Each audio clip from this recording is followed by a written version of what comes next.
সন্ত্রাসী হামলা করেছে। এইটা কি ইসলামুল মুসলিমিন? আমি জিজ্ঞাসা করতে চাই ওই ইঞ্জিনিয়ার সাহেবকে, আপনি ওয়াসিফ সাহেব, আপনি ইঞ্জিনিয়ার, আপনি আলেম নন, আপনি করবে আলেম। কোরআন হাদিসের সিদ্ধান্ত, আলেম বাদে কেউ তবলিগ করার কোন ক্ষমতা রাখে না। যদি কোন মূর্খ দাওয়াত ও তবলিগ করে তাইলে তার নেতৃত্বে তবলিগটা পদভ্রষ্ট হবে, পদস্খলনে যাবে।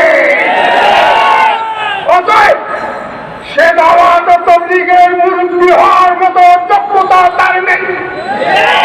সে খুনি, তার নির্দেশে খুন হয়েছে।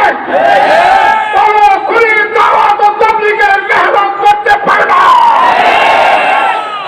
অতএব আমি সরকারকে বলতে চাই, মহামান্য প্রধান উপদেষ্টা এবং উপদেষ্টা মন্ডলী, আপনারা আমাদের রক্তের উপরে সবার হয়ে ক্ষমতায় আছেন।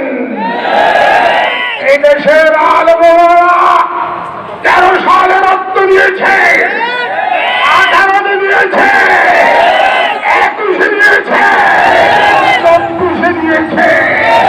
দেশ স্বাধীন হওয়ার পরও এই আমরা সঙ্গীতে 3 দায় রক্ত নিয়েছি। তাই আমাদের রক্তের সাথে কাজবাড়ি করবেন না।